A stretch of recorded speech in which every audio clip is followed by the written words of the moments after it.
that Joshua won the battle over. Amen. The same Jericho city that had a wall around it, had a gate. Nobody could go in Jericho, could out of Jericho. Why? They were scared of the Israelis. They were scared that the Israelite army was going to do them in. And they had a reason to be afraid.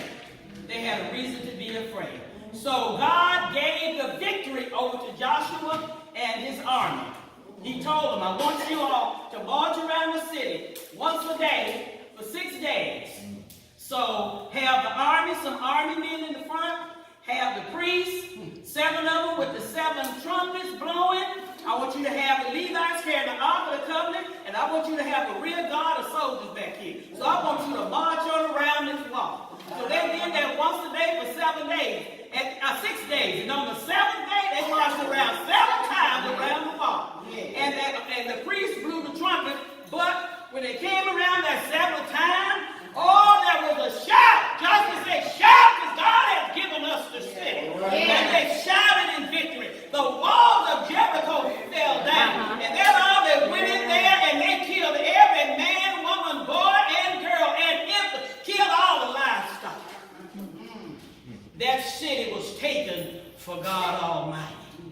So when God said he'll give you the victory, he will give you the victory. Amen. So let's move on with the story. I want to get bogged down in that. But Zechariah was in Jericho. Zechariah was a chief tax collector. So that means he was the kingpin of the taxes. He was a gangster. He was a monster. He was crooked. He was conniving. He was low down and dirty as you could get. And he didn't even care. Why? Because he was rich and running over with money. You know, but sometimes money's not everything. When your motive's not right, when your heart is not right, the money doesn't mean anything. So what happened with Zechariah? Zechariah, his name means clean and pure. Can you imagine a dirty, low-down dog like that being clean and pure? I can't even imagine it. I can't even imagine it in my wildest imagination. But he was despised. He was ostracized. People didn't want to deal with him. And they didn't want to deal with any of the tax collectors. In addition to that, Jericho was a city of tax collectors. That's where they all dwelled at. So you got the temple in Jericho, you got the priests in Jericho, and you got the crooks in Jericho. Sound kind of like today, huh? So this is what was going on. So Jesus was coming through. And Zechariah decided, I want to see this Jesus. I want to know who this Jesus is. I want to see it because he was popular. And he was going to be coming through. The word had gotten around. There was a multitude, a mob of people. And Zechariah was short in stature. He was a brother. So for all this crookedness and all this subversive lifestyle he led, he was a short man. And he could not get through that crowd.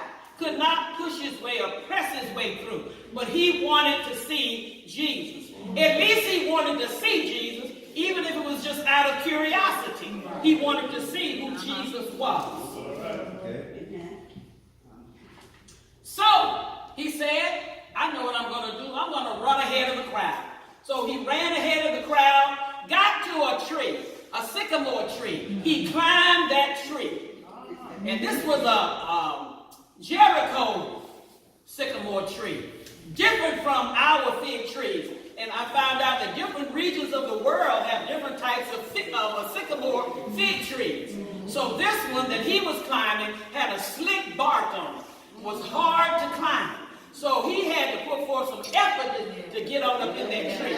Got on up in that tree and got on the limbs, started up higher on the trees as well.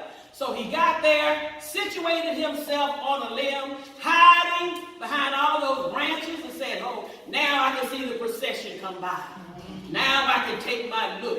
I can be a distant observer of Jesus Christ. And that's what some people are today. They want to be a distant observer of Christ.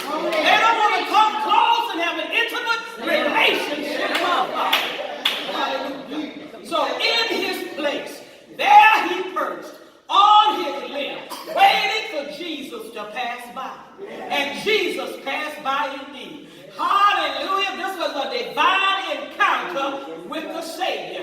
Jesus looked up and said, Zechariah, come down, come down. I'm going to be at your house today. I'm visiting your house today. Isn't that something? He looked up and saw Zechariah. So God will search us out. Girl, God will look for us. He will look for us. He will find us. Even when we're not seeking him, when we're not looking for him, he will show up in our lives. Every time that we think not, and he will call out our name, call us out of the world, and say, I'm calling you into a divine call. By my grace, I'm going to keep my righteousness on you. In the name of Jesus. So what happens then? Zechariah came on down, shimmied on down that tree. I can just see him now. Coming on down that tree as quick as he could. But you know, there's always a monkey wrench in things. Because the people that heard it, that heard Jesus say, I'm coming to your house today, they started murmuring. They started complaining. They started talking about Zechariah. He doesn't deserve to have Jesus at his house. He's a sinner. Look at this man, Jesus. He's supposed to be a rabbi, and he's going to somebody's house as a sinner. But Jesus came to seek and save the lost. That's why he came. We can thank God and be assured because he's seeking us out. He's seeking us out every day of our life. We've got to know there's a seek in the heart of Jesus. For those that are lost, for those that need to be brought to the kingdom for such a time. I praise the Lord. Hallelujah. So he called him out. Called him out. You know, but it's all right when people talk about you. It's all right when people complain about you. It's all right when people crucify you for no reason. They didn't know what was going on with Zechariah. They didn't know that Zechariah needed a Savior and that the Savior had arrived specifically for Zechariah. There were other people there in Jericho that needed to be saved as well. They should have taken the opportunity to be saved because the Savior was right there for them to partake of. So Zechariah said, hey, I want to make this thing right. I want to give half of what I own to the poor. And if I've wronged anybody, done anybody wrong, I will repay fourfold for what I've done. I'm making restitution. I want to make this thing right with God. I want to get myself in order with the Lord. I want to line up with the will of God. I want to line up with the word of God. I want to line up with the word of God. What life of God. I want to line up with what God has for my life. His will, his purpose, his desire, his plan for me. I want to be in line and be in step with God. That's what we've got to do. That's what we've got to do, church. We've got to line up with what God wants. Hey, in the name of Jesus. So, Jesus, oh, I love him. I love him so because he said, hey, you've been restored. You are saved today.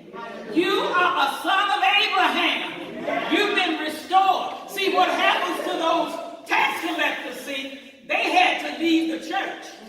They could no longer be part of the church with that kind of lifestyle. So they could go into the temple and worship. You remember that man who stood afar off and said, God have mercy on me, a sinner. That might have been Zacharias. God have mercy. I'm standing afar off. I won't even look up. I'll just hold my head down and say, God have mercy on me today. And that's what we want. So God completely restored Zechariah. Gave him his position back. You can be out of place, out of focus, and feel like you're out of position, but God will restore your position. God will restore your standing. The man saying that put you down. The man saying that got your head on their foot on your head, on your neck. God will give you a release. God will give you comfort. God will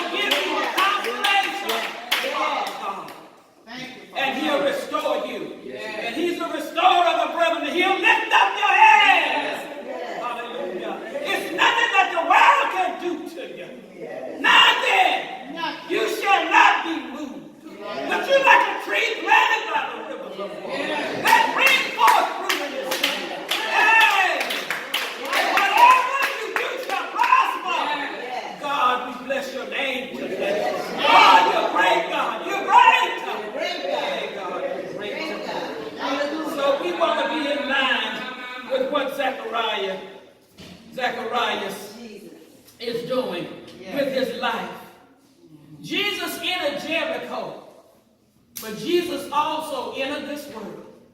And he didn't come to stay here. He entered this world to die for our sins, to redeem us back to the Father, to reconcile us, to put us back in position, restore us to where we were before the fall of man. Oh God. So Jesus did it all, paid the price for it, ransomed us. Hallelujah. What a price to pay. What a price to pay. So, this movement of Jericho, this is not a movement that just stopped with Zechariah. This is a movement for the saving of souls. And we want to remember that. I have some music on. I say, can I get some music? Music. For the saving of souls. It is for the saving of souls. So we want to keep that in mind. That there's a lost world out here that needs to be saved. And we want to tell people about the love of Jesus Christ. The love of Jesus Christ. That he loves us so much that he will seek us. For by grace we are saved through faith. And it's not that of our own. It's a gift from God. Not by works, lest any man should boast. So if there's anyone today that wants to be saved, you might not be up in a tree, you might not have a nefarious lifestyle like Zechariah. But God is extending himself to you today. So I present Jesus Christ to you where you come. If you want to be saved today, you have the opportunity to receive and accept Jesus Christ as your Lord and Savior. You cannot receive Jesus unless God draws you by the power of his Holy Spirit. And when he draws you, you have to be ready in your heart to want to change and make a change in your life. When you come, is there anyone? There was one for the Father, one for the Son, for the Holy Ghost. If you want Jesus today, he's here with open arms, ready to receive you. And he'll heal you just like he did blind Bartimaeus, as Jesus was leading Jericho. Yeah.